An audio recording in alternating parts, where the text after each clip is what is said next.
Ladies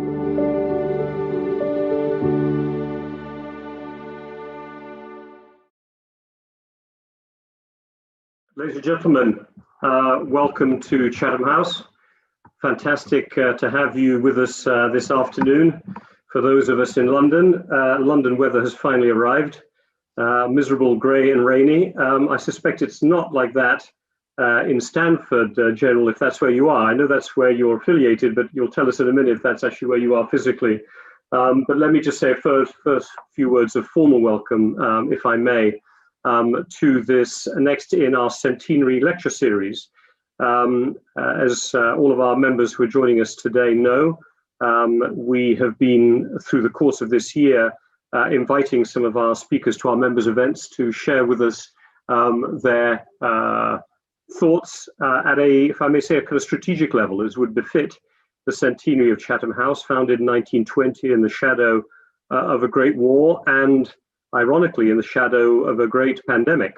And here we are on the case again, 100 years later, with some worrying echoes or rhymes, as some people have put it, of that period.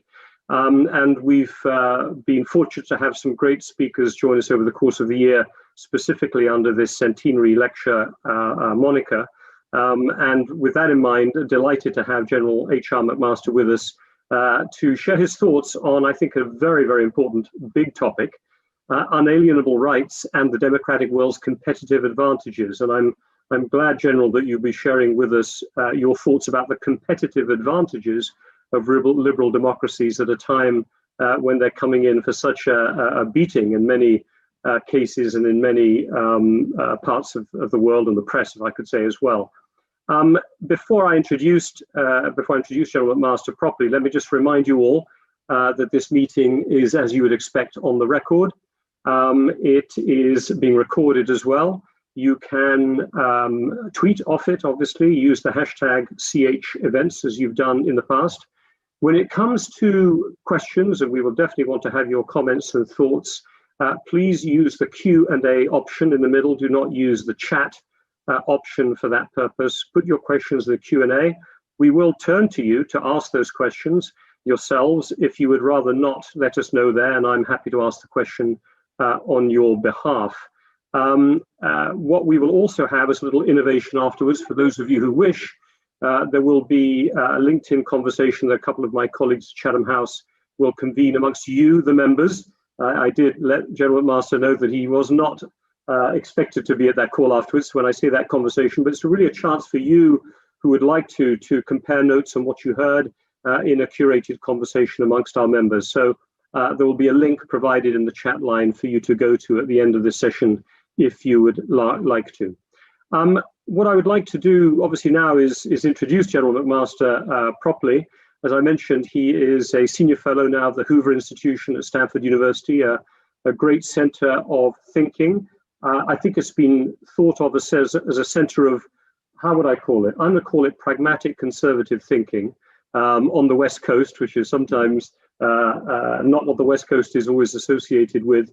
A good colleague and friend of ours, Corey Sharkey, was based there. I always think that's also a good measure of the kind of quality thinking that takes place at the Hoover Institution.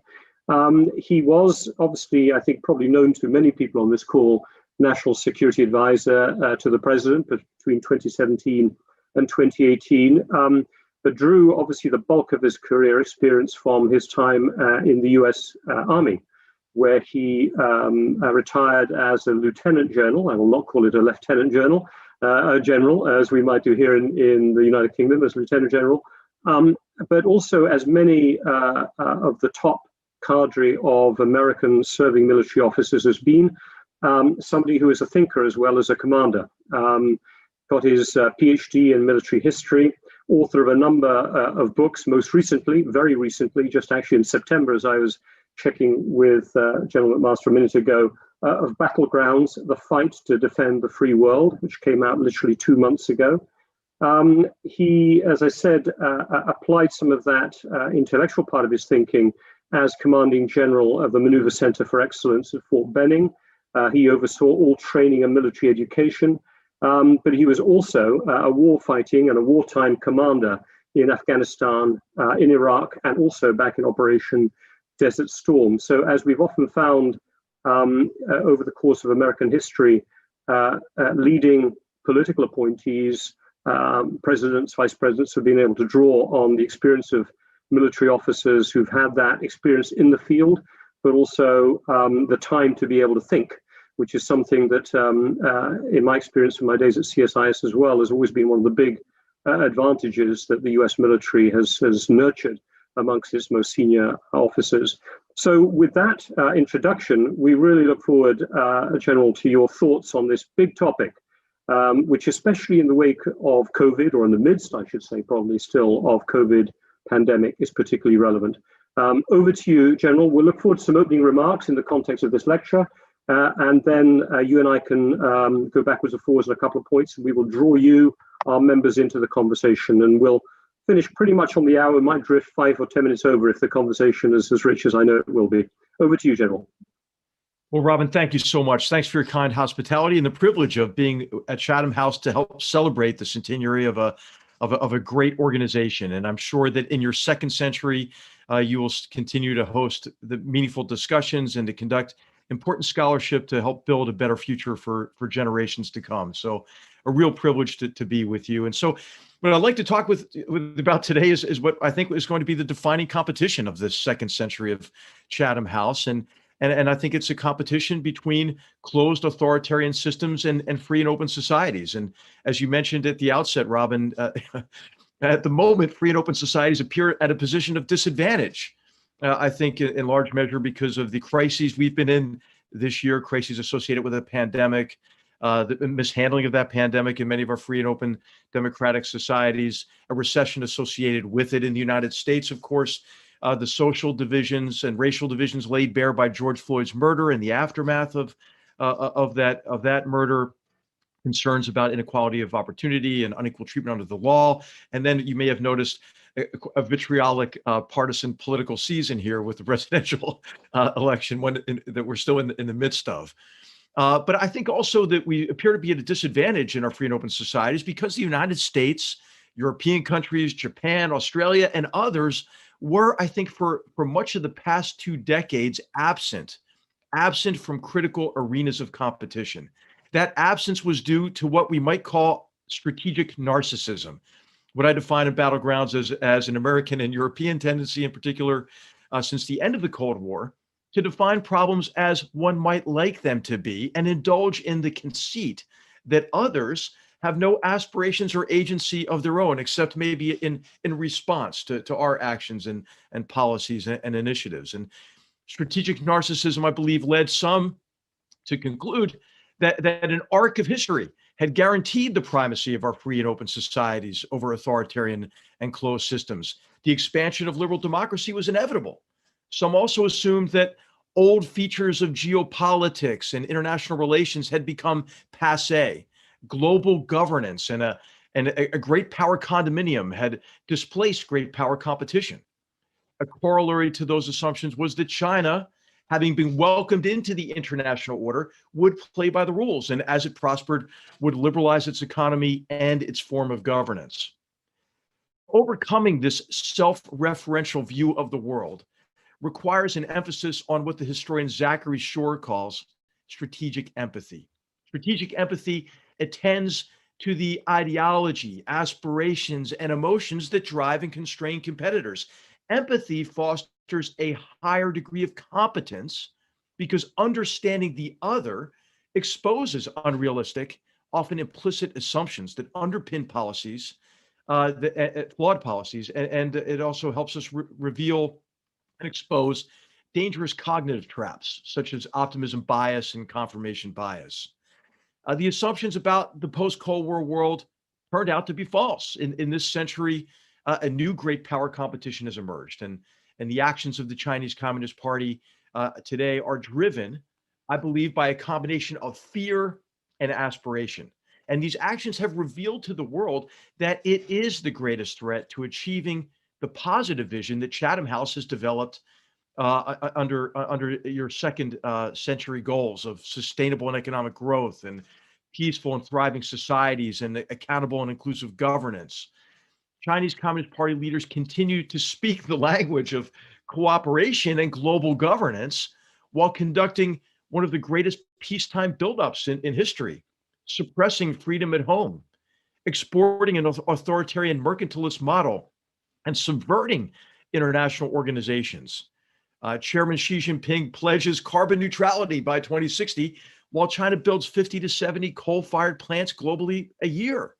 He gives speeches on free trade while engaging in economic aggression and unfair trade and economic practices. He boasts of the superiority of the Chinese Communist Party system, while he interns millions of people in concentration camps and wages a campaign of cultural genocide against the Uyghur population in Xinjiang. He speaks of a community of common destiny as the People's Liberation Army bludgeons Indian soldiers to death on the Himalayan frontier. The party is intensifying efforts to extend and tighten its exclusive grip on power internally and to gain preponderant power in pursuit of national rejuvenation externally through a campaign of co-option, coercion, and concealment. China co-opts countries, international corporations, and elites through false promises of impending liberalization, insincere pledges to work on global issues such as climate change, and especially the lure of short-term profits, access to the Chinese market, investments, and loans. Co-option makes countries and companies dependent and vulnerable to coercion. The party coerces others to support its efforts to extinguish human freedom internally. The National Basketball Association is a case in point. Establish areas of primacy, often through the debt trap that is set for corrupt or weak governments, and reshape the international order in a way that favors China and its authoritarian mercantilist model, such as its subversion of the World Health Organization and other international organizations, from the Human Rights Council to UNESCO to even the International Civil Aviation Organization. So while there are some who advocate still for accommodation and appeasement of the Chinese Communist Party, it is now painfully clear that the free world must return to arenas of competition, vacated based on the forlorn hope that the Chinese Communist Party would see the light and change its ways. If we fail to build a team across the free world and compete effectively, Chatham House's vision for its second century will have proven illusory, and our world will be less free, less prosperous, and less safe. So to compete effectively, I think we might correct first some fundamental misunderstandings concerning the nature of the threat from the Chinese Communist Party, and then maybe discuss how the free world might compete effectively and secure a better future for generations to come. In particular, we might resolve to mount a sustained effort to turn what authoritarian regimes regard as our free society's weaknesses into our greatest competitive advantages. But first, I think it's important to correct what we might call the three misunderstandings about the danger associated with the party's aggression, because the party uses these misunderstandings as cover for its campaign of co-option, coercion, and concealment. It uses these misunderstandings to get away with various forms of aggression internally as it perfects its Orwellian surveillance state, and externally as it pursues primacy through programs such as military civil fusion, Made in China 2025, and One Belt, One Road. The first misunderstanding is that Chinese aggression is the result of US-China tensions, or is a reaction to the Donald Trump administration's description of China as a rival. This misunderstanding is a form of strategic narcissism. It is an arrogant, self-referential view because it is based on the assumption that the party has no aspirations of its own and that it has no volition except in reaction to the United States. But even the most cursory survey of recent Chinese Communist Party actions should correct this misunderstanding. Consider the party's deliberate suppression of the COVID-19 outbreak, the persecution of doctors, journalists, and others who tried to warn the world, the subversion of the World Health Organization. Consider the addition of insult to injury with the party's global wolf warrior diplomacy, attempting not only to obscure China's responsibility for foisting the pandemic on the world, but also to portray its response and its authoritarian system as superior, and the free world's response and democratic systems of government as inferior. Consider the massive global cyber attacks on medical research facilities in the midst of a pandemic, and the punitive cyber attacks on and economic coercion of Australia for having the temerity to suggest an inquiry into the origins of the virus. Consider the expulsion of international reporters and the party's unabashed announcement that it will continue to use hostage taking, such as the jailing of Canadians Michael Spavor and Michael Kovig, now for almost 2 years, and the roundup as well of so-called Taiwanese spies to coerce others to accommodate its various forms of aggression. Consider physical aggression on India's Himalayan frontier in the South China Sea and the Senkakus, and especially towards Taiwan. Consider the long sentences given to peaceful protesters and critics of the party, as well as the extension of the party's repression into Hong Kong. Consider Xi Jinping's boasts of his intention to expand concentration camps in Xinjiang as he races to perfect this Orwellian surveillance state and build the Great Firewall even higher. Consider the brazen hypocrisy of Xi Jinping posing as an environmentalist as China continues to increase its carbon emissions and destroys coral reef ecosystems in the South China Sea. I'm sorry to go on, but it should be clear to all that it was not the United States or even the mean and much disliked Donald Trump that caused this behavior. So let all of us acknowledge that the Chinese Communist Party's aggression is not a US problem. It is a whole world and especially a free world problem. It is important that we correct this misunderstanding because its corollary among nations in Europe and across the Indo-Pacific region is that the United States is asking them to choose between Washington and Beijing. But if there is a choice to be made, it is a choice forced upon us by Xi Jinping and his party, and it is not a choice between Washington and Beijing. It is a choice between sovereignty and servitude. The second misunderstanding derives from the first, that there is little international cooperation in the effort to counter Chinese Communist Party aggression because of President Trump's America First, go it alone approach and the corollary that America is ceding leadership and influence in the world. But there has been a very high degree of international cooperation to defend against the party's aggression, and cooperation is growing. The Quad format of India, Japan, Australia, and the United States is invigorated. Consider the recent ministerial meeting in Tokyo. Law enforcement and intelligence cooperation against Chinese cyber warfare and cyber espionage is growing. Consider the multinational indictments and sanctions against the party's main hacking organization, APT-10.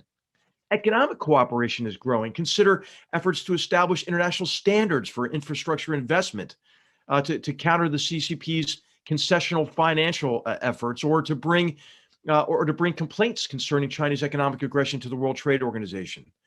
Democratic countries are working together to prevent China from subverting more international organizations and turning them against their purpose. There is certainly more to do, and President-elect Biden's emphasis on expanding international cooperation bodes well for this vital competition. The third misunderstanding is that competition with China is dangerous and even irresponsible because of a Thucydides trap that presents us with a binary choice between passivity and a destructive war. That is a false dilemma.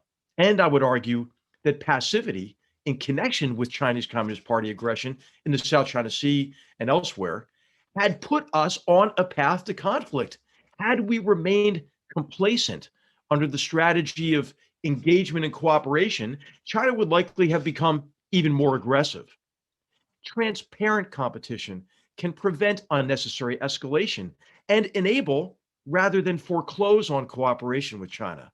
But the party promotes the false dilemma associated with the Thucydides trap to portray efforts to defend against its aggression as simply the status quo power, the United States, trying to keep the rising power, China and its people, down. Calls to cooperate with China without reference to the need to defend against the party's increasingly aggressive stance reinforce that narrative. It is important to correct these misunderstandings because they provide cover for the party's aggression and a rationalization for those who are eager to shrink from competition in support of short-term profits. So if we correct these misunderstandings and resolve to compete, the free world can turn what the Chinese Communist Party views as the West's weaknesses into our greatest competitive advantages. Competing might also generate confidence in the principles that distinguish our free and open societies from the closed authoritarian system China is promoting.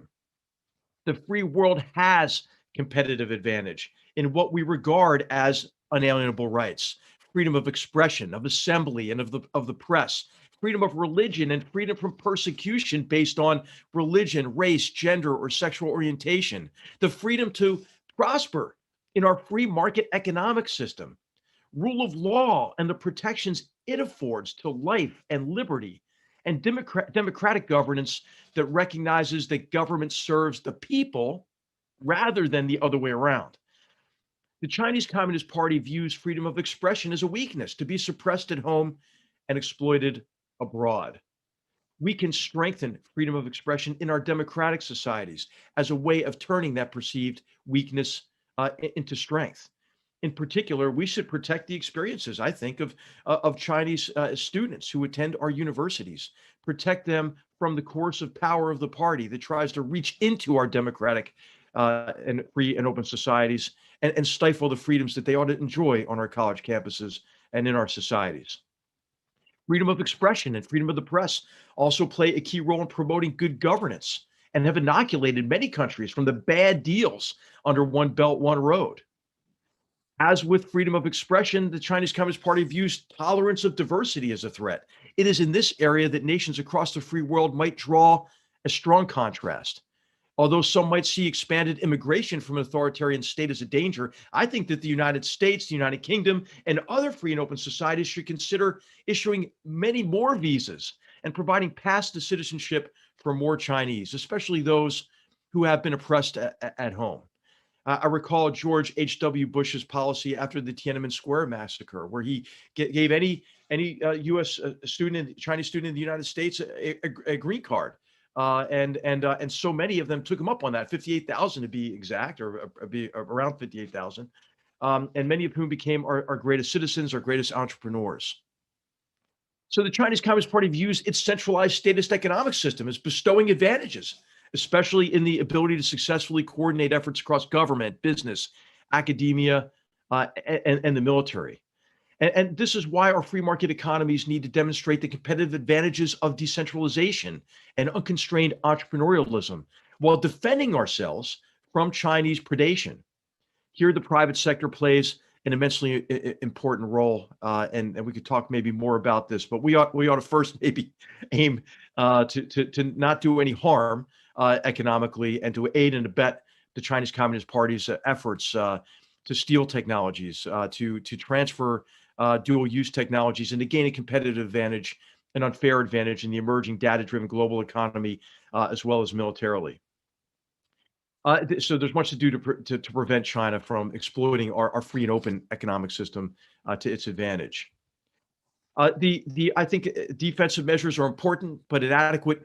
We have to need more private sector investment in technologies in the areas of artificial intelligence, robotics, augmented virtual reality, and so forth. And we do need an approach to economic statecraft that is fundamentally different from what we've practiced in the past. And just as the Chinese Communist Party views our free markets as a disadvantage, so too they see the rule of law in democratic nations as a relative weakness. They consider the supremacy of the law as unacceptable encumbrance to them. You wouldn't be able to put millions of people in concentration camps, for example. And here again, what the Chinese see as a weakness is in fact a fundamental advantage of our free and open societies, and must be strengthened. We see this in connection with law enforcement investigations, for example, into Huawei, in a way that exposed the grave danger of allowing Huawei, and by extension the Chinese Communist Party, to have access to our citizens' data through a company that must act as an extension of the Chinese Communist Party. So freedom of expression, entrepreneurial freedom, and protection under the law are interdependent, of course, Together, they bestow competitive advantages useful not only in countering Chinese industrial espionage and other forms of economic aggression, but also in defeating Chinese Communist Party influence campaigns designed to mute criticism and generate support for their policies. It has been investigative journalists who have been at the forefront of the effort to protect ourselves against the Chinese Communist Party's aggression. John Garneau in Australia, I think, is foremost among those who did tremendous work. And of course, strengthening democratic governance and at home and abroad could be the best means of also inoculating our free and open societies against the party's campaign of co-option, coercion, and concealment. The party sees its exclusive and permanent grip on power as a strength relative to our pluralistic democratic systems. There's growing evidence, however, that citizens' participation in the democratic process in countries targeted by the CCP is the best and first line of defense. So in closing, just to maybe bolster our confidence in our democracies, recognizing that we are a work in progress, I'd like to quote Wang An, who migrated to the United States from China in the 1950s and, of course, founded the groundbreaking computer company Wang Laboratories. Of his adopted country, the United States, he observed, as a nation, we do not always live up to our ideals, but we have structures that allow us to correct our wrongs by means short of revolution. And so this is why I think the mission of Chatham House as you go into your second century remains essential and critical to the fate of all humanity, and why it is a great privilege to be here with an organization that's committed to building a better future for generations to come. Thank you, Robin. I look forward to the conversation. Thank you very much, John McMaster. And I know that there are a whole bunch of themes that you didn't have time to cover, which hopefully we're going to have an opportunity now to dig into. And let me remind our guests, our members here, that you can put your questions into the Q&A box and we'll turn to them. There's a couple in there already, a few more already coming in. But I will take the privilege of my chairing this discussion to put a couple of questions on the table myself. And there were so many angles. I'm trying to think of the best one to come in through. I think where I'd like to start with is this one, HR, if I may. Obviously, in this big question, as you said, about the defining competition of 2020s, maybe even to the 2030s, between free and open societies and autocracies, are the autocracies that you are concerned about, in particular, in essence, two, China and Russia? Or is this more of a global competition as you see it emerging? In other words, is there an emerging group around China? It strikes me that looking at the world, admittedly, the Warsaw Pact was hardly a voluntary alliance, but certainly the leaderships in many of those countries were loyal to the idea of communism or to the idea of the Eastern Bloc being dominant. And you know, they had a group. They had some pretty strong proxies around the world as well, whether in the Middle East, whether in Latin America, parts of Asia Pacific as well. It looks to me as if Russia and China are pretty lonely at the moment. So my question to you, just to start with, on this big one of the ideological competition, do you think we're at a sort of pivot moment where actually the China model could be taken up by others? Or is this a moment where really the ideological competition is between the West and China, with Russia hanging in there somewhere? Is it really China and Russia versus many others, or is it something bigger than that, more global? Well, I mean, Robin, you're getting to one of our important competitive advantages, and that's our alliances and partnerships relative to those of the Chinese Communist Party. But they may be lonely, but they're not alone. I mean, if they held a cocktail party with their client states and their partners, it's not one that I would want to attend. But they do have growing influence, especially among other authoritarian and repressive regimes. And so I think it's important to recognize the role that China has played, for example, in strengthening the theocratic dictatorship in Iran and giving them a lifeline associated with the ability to sell their oil. Look, for example, now just recently at how China has reinvigorated its efforts to buy oil from Venezuela to keep the Maduro regime on life support. Maduro, just look at that, for example, the catastrophe that he's created in Venezuela Who is it enabled by? It's by the club of authoritarian regimes. He relies on Cuban intelligence and security structures. He relies on Russian assistance, Chinese assistance, and now elements of the Ministry of Information, the MOIS, the intelligence arm of Iran, and IRGC officials have arrived in Venezuela just in the past week. We see it, I think, as well in the enablement of other authoritarian regimes that that oppress their own people. The Chinese model has perhaps been replicated on small scale most perfectly in Zimbabwe. You know, and I think we can look at Hun Sen's regime in Cambodia as another. I mean, the list goes on, right? He's not alone, and it's quite clear that he's promoting promoting this authoritarian model in a way that is damaging to human freedom across the world, and it's, I think, extremely important for us to recognize the pernicious nature of the threat, and to not be lulled into a sense of complacency, because we say, look, we have much stronger partnerships than China does, but China is creating servile relationships through the debt trap as well. The new vanguard of the Chinese Communist Party is a party official accompanied by a Chinese National Bank official with a duffel bag full of cash to pay off corrupt officials and to indebt generations of these countries, not for for any anticipated return on investment on the Chinese part, but to gain strategic advantage and oftentimes control over strategic locations and infrastructure. So I think we shouldn't undersell it, Robin. I think it's a serious threat, and of course these partnerships among authoritarian regimes, they do coordinate their efforts, align their efforts. We see this with the elements with North Korea as well, where I mean, just quick, where slave laborers essentially from North Korea are the main source of North Korean regime's revenue, and that's mainly in Russia and China.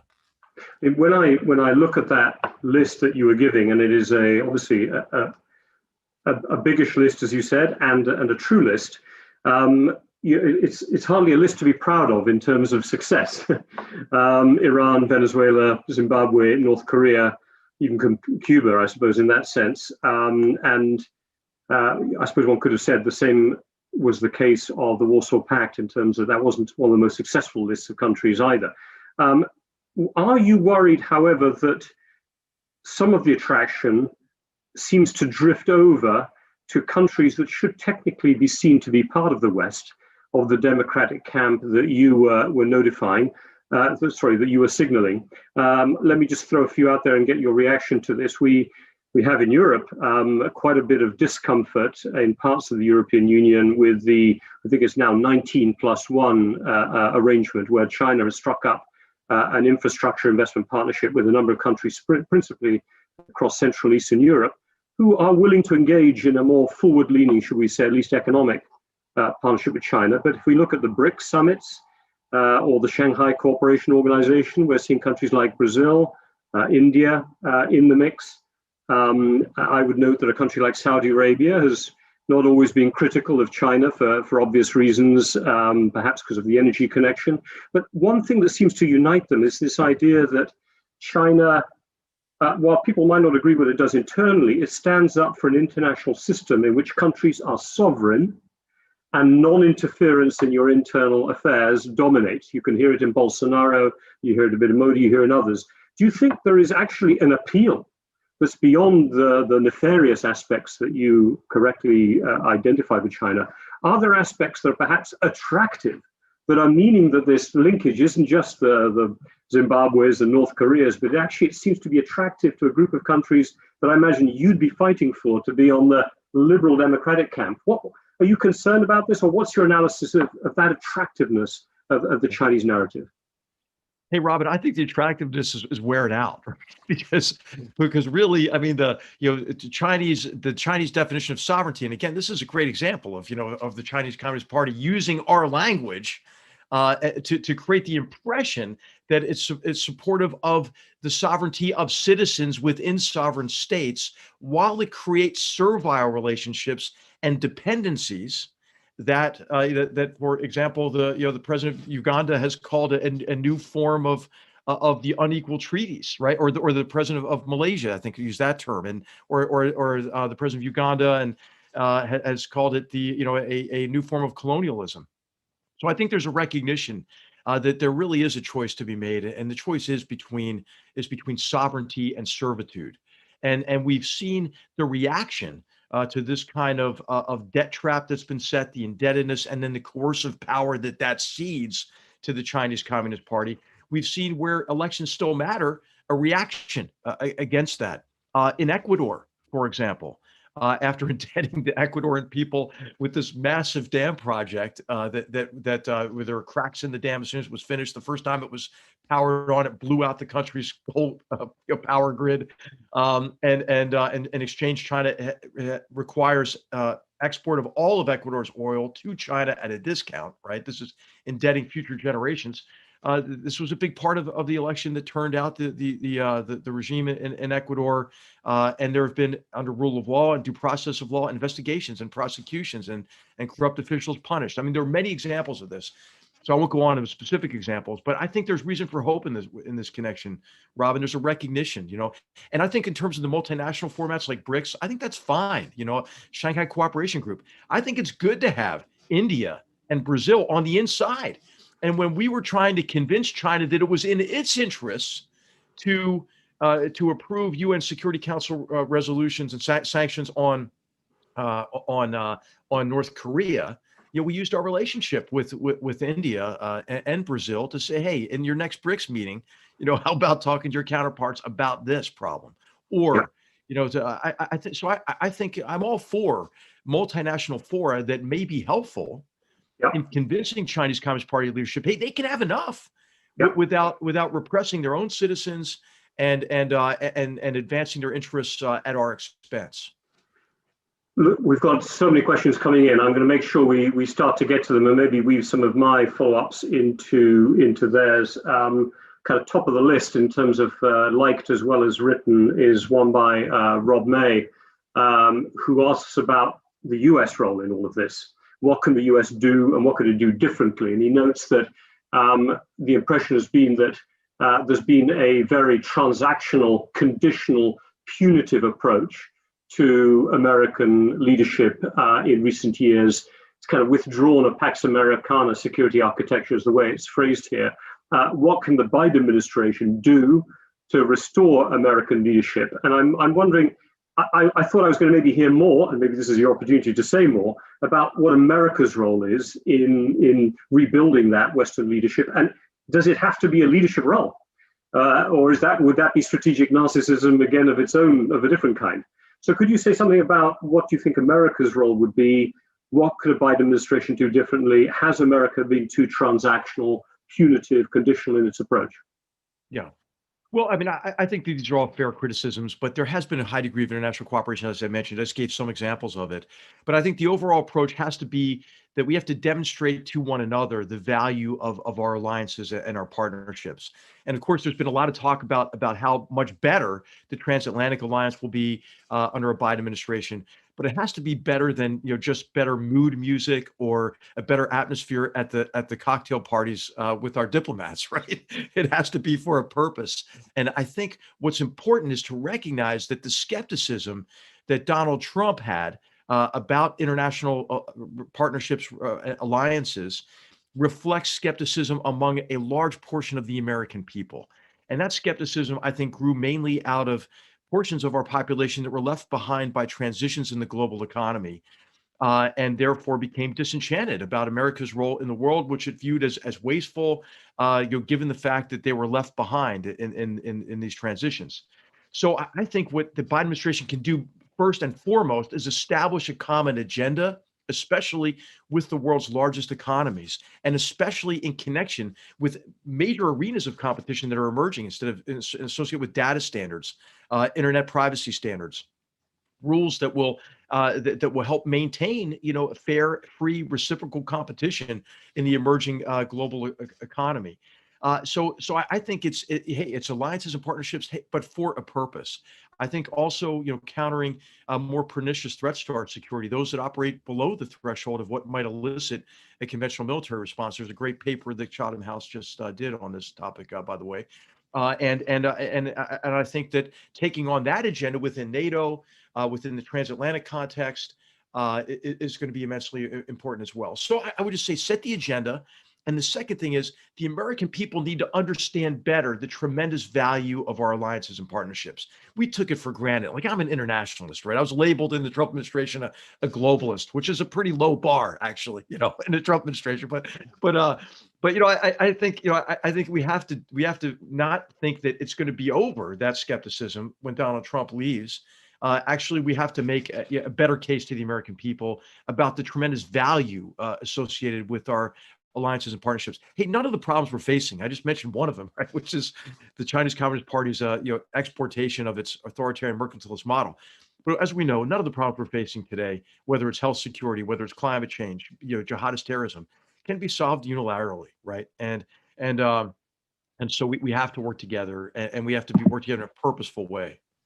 You were tough. I'm just adding my own question here, follow up on that. I mean, you were tough on China for the duplicity, I think, that'd be a fair way of putting it, of their climate commitments, as you said, making commitments domestically while helping promote coal production globally, etc.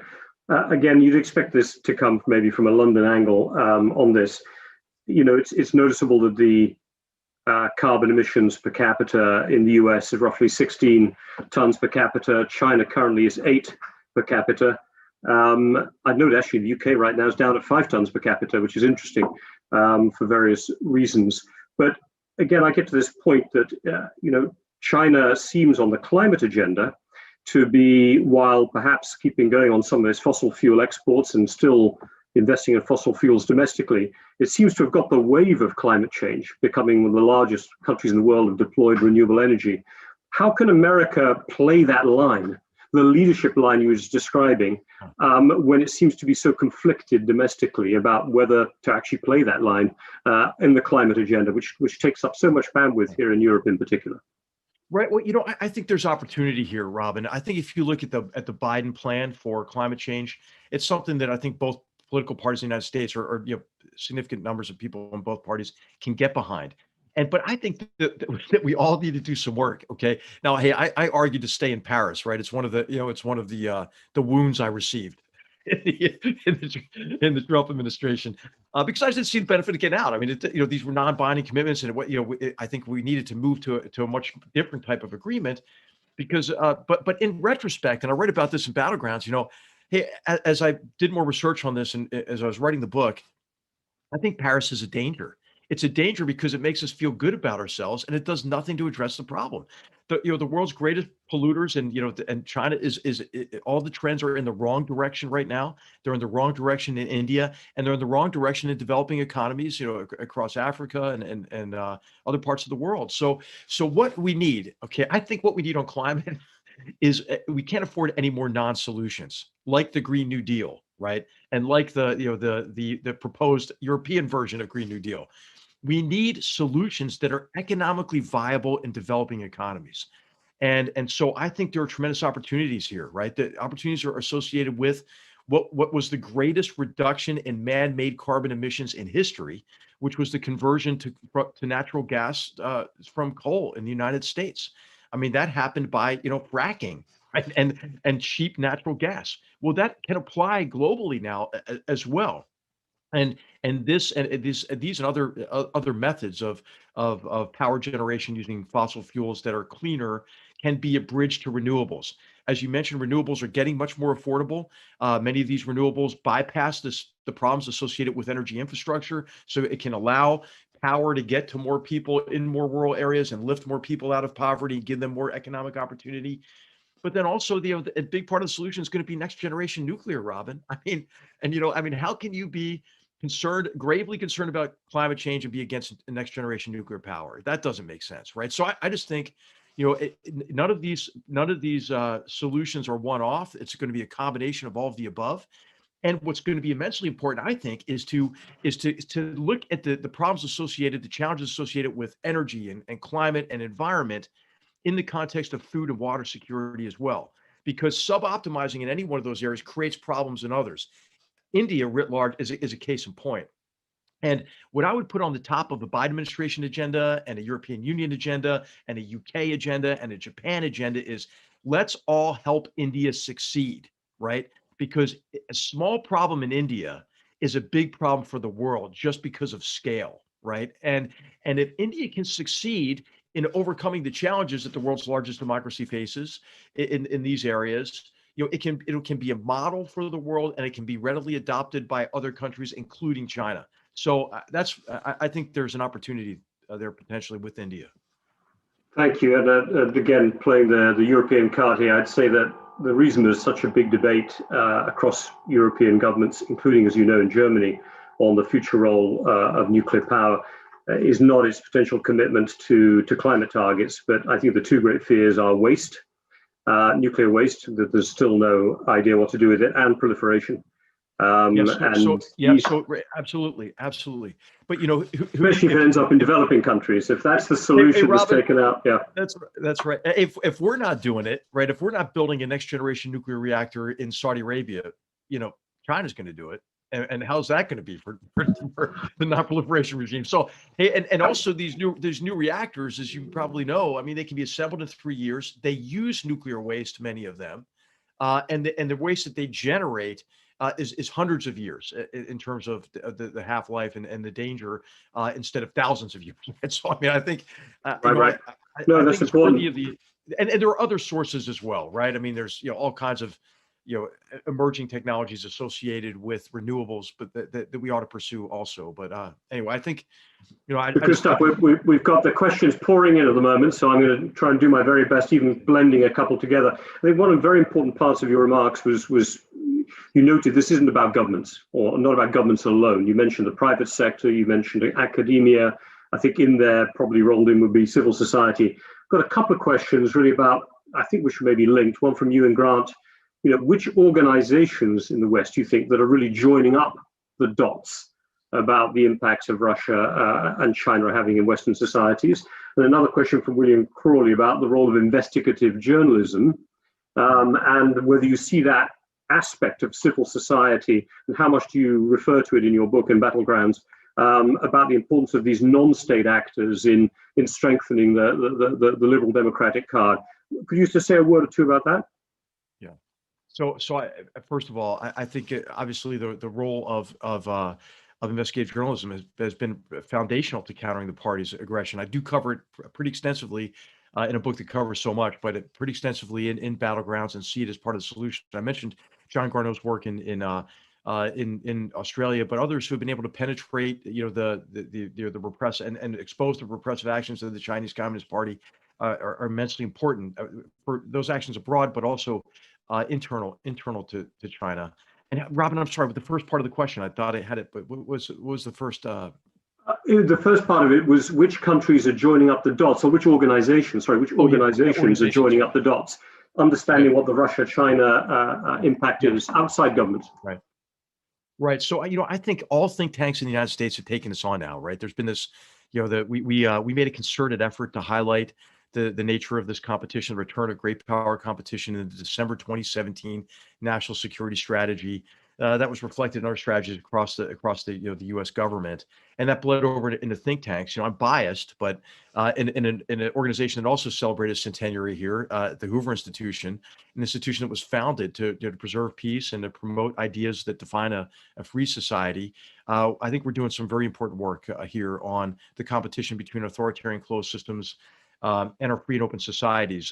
We've initiated a China Global Sharp Power project, which is just getting off the ground and has been, I think, very effective so far at exposing the threat, for example, to research facilities and organizations and within academia of Chinese industrial espionage, for example. And it's really through this kind of scholarly research combined with investigative journalism that we can combat this, because we really need to convince, Robin, as you mentioned already, those in the private sector and civil society that, hey, this competition cuts across our whole of society in ways that the Cold War with the Soviet Union never did. Right? And so I think we've caught on here in the United States. There have been, as you know, other examples in other countries. New Zealand has done a great job kind of modeling the Garneau approach to investigative journalism and exposing malign Chinese influence there. The recent UK study, that exposed in part, the co-option of elites, which is one of China's tactics. So yeah, I think it's catching on. I think there's a broader recognition of the threat, and I think this is where we'll see the power of our free and open societies as we unleash really our fourth estate, and civil society groups as well as academia.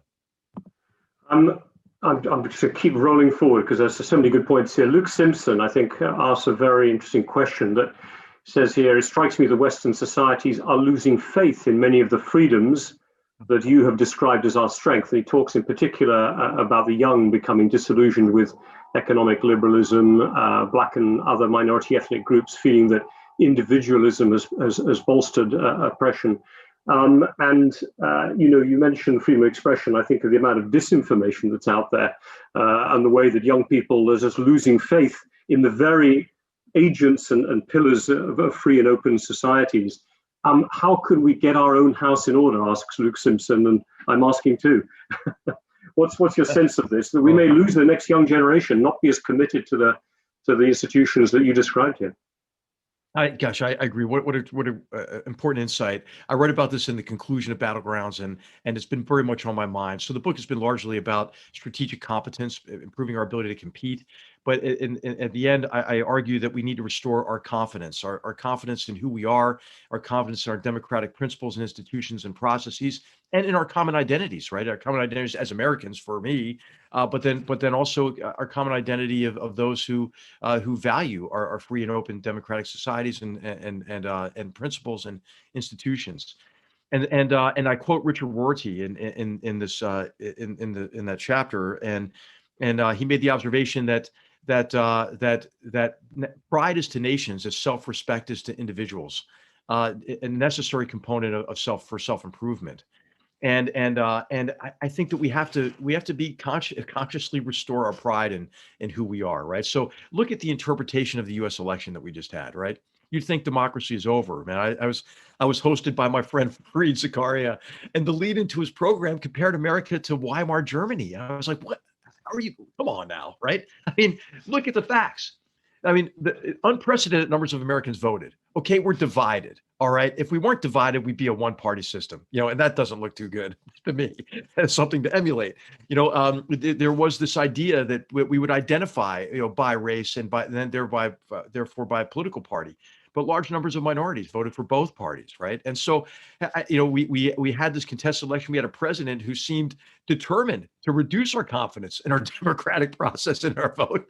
And we even overcame that through showing the strength of our legal system and the adjudicative process that attended these specious legal claims of voter fraud and so forth. So, I feel confident. I want others to catch the wave, be more confident. But I think what we should do is take a hard look at civics education and how we teach history. And Robin, I'm going to oversimplify here. And, I'm a historian, and I don't mean to offend fellow historians. I usually only offend political scientists. But I think that the academy has been captured in large measure by the new left interpretation of history, to the point where in many universities it's become an orthodoxy and a singular interpretation. And I'm going to oversimplify, but it's essentially that all of the ills of the world prior to 1945 are due to colonialism.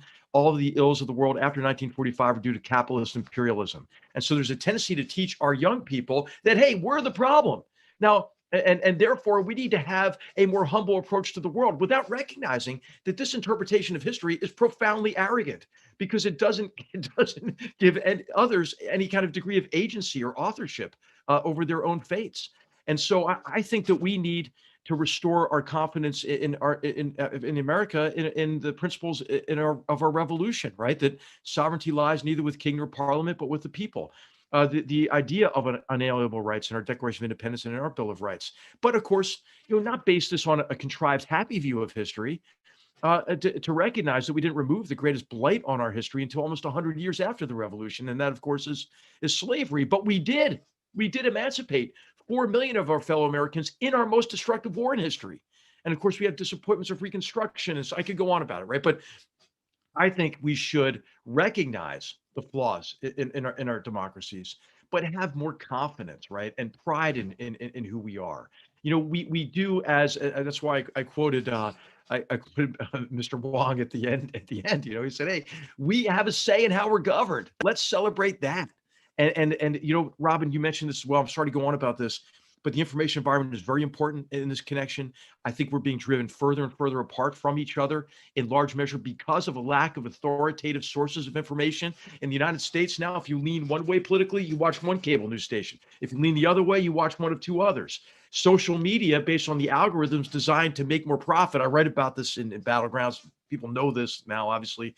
Is that they show content that pulls us apart from one another, and of course, this creates opportunities for our enemies like the Russians, right, and Vladimir Putin, whose theory of victory is not for Russia to regain its power so Russia can compete with us on its own terms economically and otherwise, but to drag all of us down.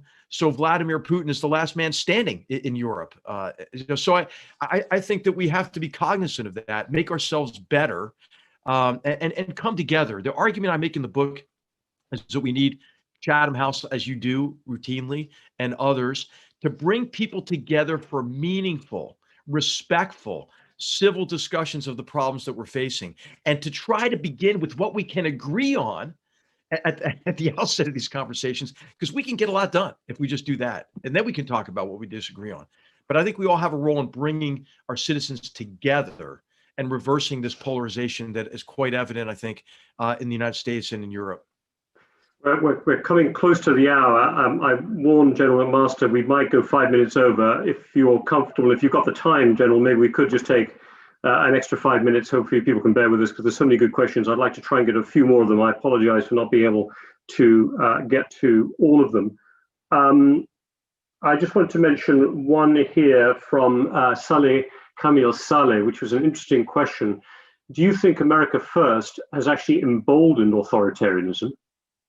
And what is its position towards championing democracy in developing countries? Has there been a loss of that wave or that moment? Now, you might say this is strategic narcissism, but I'll let you decide if that's the way to answer this question or not. But looking from the outside, and we've seen this obviously in Europe as well, there's been a sense that in certain European countries that are flouting the normal norms of rule of law, they seem to be the ones that are often most popular in the Trump White House.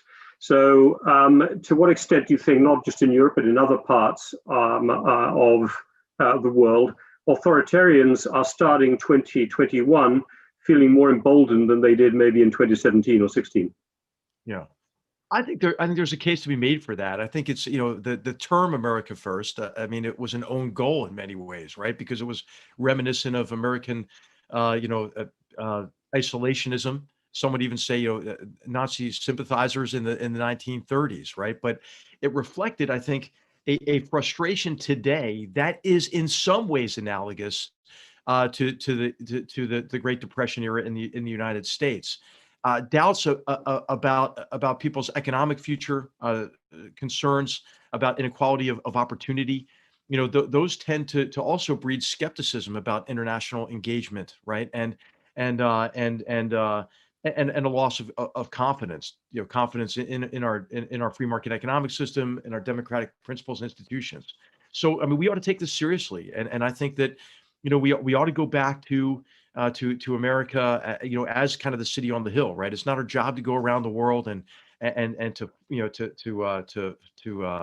force Jeffersonian democracy on countries around the world. Hey, but for those countries who want to help themselves, right? For those citizens who want to strengthen democratic principles, institutions, and processes, what I write about in Battlegrounds is, that's not just an exercise in altruism to do that.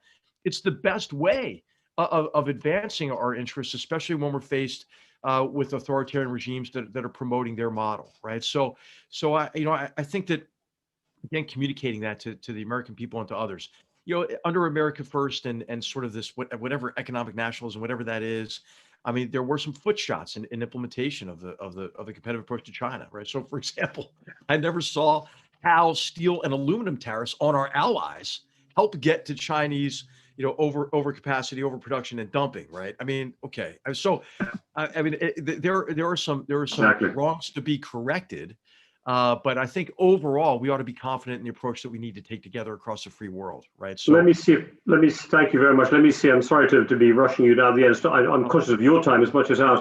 Let me see if I can get two more questions on, usefully pulling off questions from our members here that I wanted to make sure we got to. Giulio Gubert, who's a student actually at the Italian Institute for International Politics Studies, asks a very important question. In a time of global recession, is it realistic that the states most dependent on the Chinese economy would sacrifice their short-term economic interest to pursue long-term democratic values? I'd written down to myself here, let's remember that there may be a very large non-aligned movement this time round.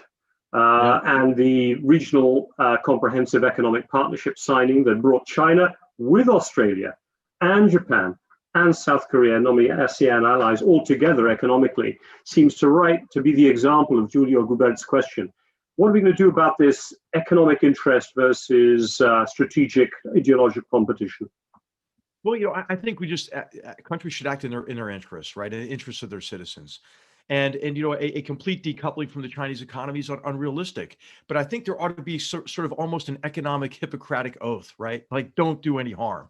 And the three ways you can do harm, I think, through doing business with China or accepting Chinese investments, are in three ways. First of all, you don't want to aid and abet the Chinese Communist Party's efforts to repress freedom of their citizens, right? To build concentration camps, to put in place the artificial intelligence capabilities associated with the social credit system and perfecting the surveillance state. Okay, don't do that. The second thing is we ought to not aid and abet the People's Liberation Army's efforts to gain a differential advantage over our militaries in what has been the largest peacetime buildup in history, an 800% increase in their defense budget since the mid-90s, right? And they're using that to intimidate countries across the Indo-Pacific region and to create servile relationships that allow them to create exclusionary areas of primacy that limit our economic discourse as well as our relationships and the sovereignty of those countries. So don't do that. And the third is, I wouldn't compromise the long-term viability of your companies and the jobs of your workers based on the lure of short-term profits. Okay, now, I mean, that's easier said than done, but I think, every company, every country's has to make their own assessments in that connection. But don't be your own worst enemy, I would just say. And look at Australia's example, right? I mean, Australia became dependent on access to the Chinese market. What did China do? It employed economic coercion. Look at South Korea's example in connection with the deployment of missile defenses to South Korea, and how China used coercive power to punish the South Korean people and its economy. So I would say just know what you're signing up for. Hey, if you give the Chinese Communist Party access to your communications grid, do you really expect them to treat your citizens better than they treat their own people? I think that's unrealistic, right? So I just think making the case clearly, and we're not. I mean, the United States shouldn't ask anybody to choose, right? And as I mentioned, it's a choice between sovereignty and servitude, and I think we just have to recognize that, and this is why, Robin, as you mentioned, civil society and investigative journalism, and this has to be a problem that we all work on together, not just governments, but actually all free peoples have to be engaged in this competition. That was you've actually answered another question. In your answer, those three kind of don't do harm checklist actually answered Zitian Harper's question, which was specifically how could the UK strike that right balance. In a way, I think you answered Zitian's question with your comment there. I'm sorry, I'm not going to get to everyone's questions, but we're already 5 past. So I'm going to ask you a last question, which is actually the first one to have gone up on the board from Dina Mufti, and I thought it would fit well in at the end. And especially for Chatham House, which was associated with the English School of International Relations, Martin White and Hedley Bull and so on, who emphasized a lot the importance of international law in the context of a otherwise anarchic world, if I can go the whole hog there. And I'm just wondering, where do you think international law fits into your model of this renewed unalienable rights world? And if you don't mind pinging you a little bit, you became known, obviously, back in 2017, shortly after you took over for the op-ed you co-wrote with Gary Cohn, you'll remember, in the Wall Street Journal, saying people remember the statement there, there's no international community. I think there was a phrase, if I remember rightly, along those lines. Maybe that's different from international law in your mind, but does international law fit in part of the answer for the 21st century in achieving what the kind of world you're trying to achieve? Yeah, absolutely it does. But of course, Robin, there's going to be a tension, as you've seen in Europe quite dramatically, between membership in international organizations and adherence to international law and national sovereignty. And I think if you're in a democratic country, you don't want to undermine the sovereignty of your own citizens, right? It ought to be your citizens who have a say, the primary say in how they're governed. So I think that international law, norms, customs, organizations that help set standards that are important to economic discourse, that are important to maintaining peace and security. Hey, I'm all for it. But democratic countries ought to have really the right to either join or not join. So, for example, the United States, hasn't joined into international protocols and arrangements associated with the law of the sea, but we adhere to them. Right? Trying to, and others, sign up to these agreements and then actively undermine them, right? Or join the organizations and try to turn them against their purpose.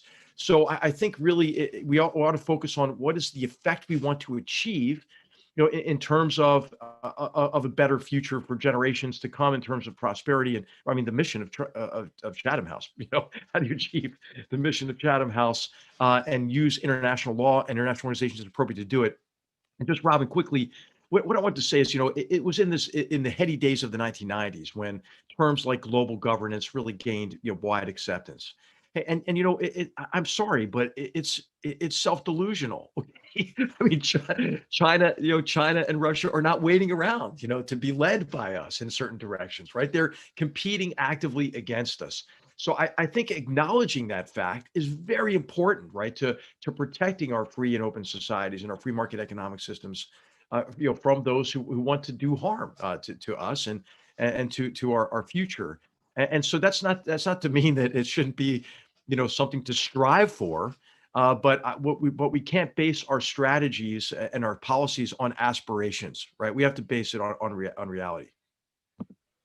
Look, thank you very much for that. And I think that last point reminds me, I wrote an article for International Affairs for the journal published by Chatham House back in end of 2018, where I talked about us as think tanks as well had probably overinvested in globalization, in, let's call them, the aggregate gains that were there available for the world, rather than thinking about the disaggregation of winners and losers within our own societies. And I think this is what you're pointing to. There's been that loss of legitimacy or consent amongst many citizens in the West for some of the big institutional innovations that were made in their name by governments on behalf of their citizens without getting that full permission. I think the way you put it at the end there about other governments signing up to global governance texts without necessarily signing up to the practice or the values. And obviously the UN Human Rights Council probably comes up pretty high up on that list. I know it's been called out by you and by others in the past.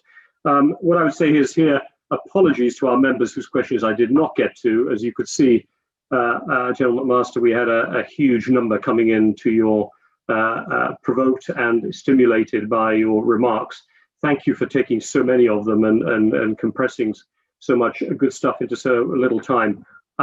Great to have had you be part of this Centenary lecture series.